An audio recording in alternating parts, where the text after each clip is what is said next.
네, 2호 데이 2 이 형사법 대표 유형 1번 문제 보도록 하겠습니다.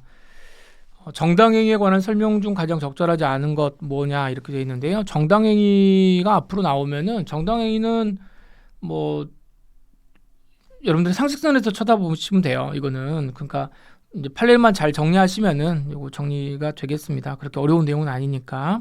1번 국회의원은 피고인이 국회의원이네요.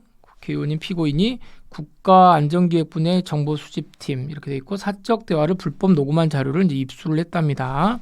그렇게 해가지고 뒤에 보니까 떡값 나오니까 이게 누구예요? 예, 노회찬 의원 이야기하는 거죠. 노회찬 의원은 요 사건은 여러분 소송법에서도 공부를 좀 하시겠지만 이게 이제 직무상행위 즉 면책특권에 해당하느냐라고 하는 게 요게 문제가 된 거고 기자실에서 이제 배포한 거는 되지만은 뭐가 문제였어요? 자신의 인터넷 홈페이지에 게재한 거 요거는 안 된다고 그랬죠. 그래서 실질적으로 이거는 이제 요거 때문에 정당행위에 해당한다고 볼 수가 없고 유죄 판결을 받고 국회의원에서 이제 그 측에서 이제 물러날 수밖에 없었던 그런 사안입니다. 매우 유명한 사례니까 여러분들 뭐 알고 계실 거라고 생각합니다. 정당행위에 해당한다고 볼 수가 없고 사실 좀 비판을 좀 할 수밖에 없는 게 같은 내용인데 이거 홈페이지에 올린 거하고 기자실에서 한 거하고 그러니까 기자실에서 먼저 배포를 한 다음에 홈페이지에 올린 거면 이런 경우는 뭐 괜찮지 않을까라는 생각도 좀 드는데 굉장히 아무튼 우리 법은 엄격하게 이런 부분들을 해석을 했습니다. 그래서 잘 정리를 해두시고요. 2번 신문 기자인 피고인이 고소인에게 2회에 걸쳐서 증여세 포탈에 대한 취재를 요구했다. 뭐 이제 신문 기자들은 이런 거 많이 하죠. 가가지고 당신 뭐 이렇게 포탈에 뭐 조세 세금 다 빼먹은 거 아니냐 뭐 이런 식으로 이제 조사하겠다. 그러니까 전화 좀 이렇게 좀 받아달라 이런 식으로 이야기하고 이제 계속 취재 요구를 하거든요. 그런데 이제 응하지 않죠. 웬만하면 이제 죄를 지은 사람들은 어떻게 합니까? 이제 그 전화기 꺼놓고 이제 잠적하죠. 자, 그렇게 하니까 이제 이 사람이 뭐라고 그러냐면은 이제 이에 응하지 않으면 자신이 취재한 내용대로 보세요. 뭐 이 사람은 너를 해코지 하겠다 이런 개념이 아니고 내가 취재한 그대로 보도하겠다. 이 말은 무슨 말이냐면 대체로 우리 기자들은요. 우리 기자는 아니고 저는 기자는 아니니까. 자, 기자들은 자기가 이제 나름대로 조사한 팩트가 있을 거 아니에요. 그러면 그 팩트가 있으면 조사한 걸 가지고 상대방한테 이거 원래 물어보죠. 정상적인 사람이라면 여기에 대해서 의견을 듣고 싶다. 그렇게 되면 자기가 조사한 게 A고 이 사람이 말한 게 B라고 하면 기사가 어떻게 나가냐면 A 자, 자기가 조사했던 것들이 쭉 나갑니다. 쭉 나가고 난 다음에 그다음에 여기에 대해서 B 씨는 뭐라고 말하고 있습니다. 뭐 이제 이런 식으로 이야기를 하거든요. 이렇게 되나요? 예, 이렇게 됩니다.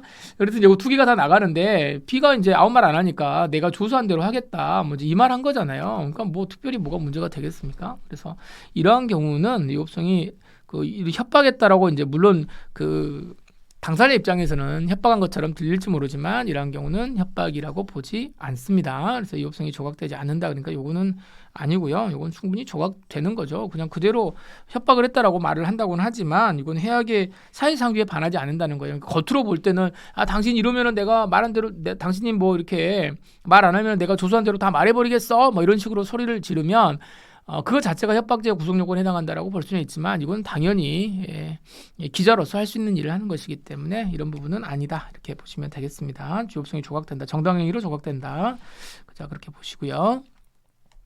자, 그 다음에 3번. 그러니까 여기가 틀렸네요. 자, 3번. 분쟁이 있던 옆집 사람이 야간에 술에 많지 않게 시비를 하고 정말 답답하죠. 이런 애들 만나면 거실로 들어오려고 한다. 이거 어떡합니까? 밀어버려야죠. 당연히 밀어버리고 2주간 치료가 한다. 2주라면은 제가 수업 시간에도 많이 말씀드립니다만 여기 2주는요.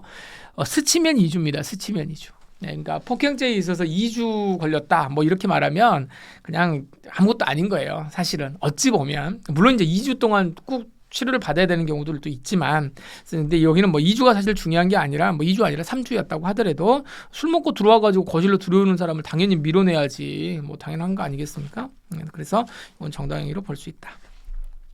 4번 대출의 조건 및 용도가 임야 매수 대금으로 한정되어 있답니다. 그래서 요 딱 한정되어 있는 요 금액을 정책 자금으로 받았어요. 이제 우리나라 이제 나라 돈을 받는 거죠. 이제 이런 사람들 나쁜 놈들은 이제 정책 자금 나라 돈은 눈문 돈이다 그래가지고 막 받는 애들이 있는데 자, 이런 걸 받으면서 임야 매수 자금 외의 용도에 사용할 목적으로 다른 데다 조금 더 써야 되겠다 이렇게 해가지고 이번에 이제 아이패드 새로 나온 거 이제 M1 12.9인치를 사야 되겠다. 이거 내 돈으로는 못 사겠고 아니면은 이제 뭐 새로운 거 아무튼 사야 되겠다. 이럴 목적으로 조금 더 늘린 거죠. 그래서 이렇게 허위 계약서를 해가지고 이거 대출을 받았다는 거예요.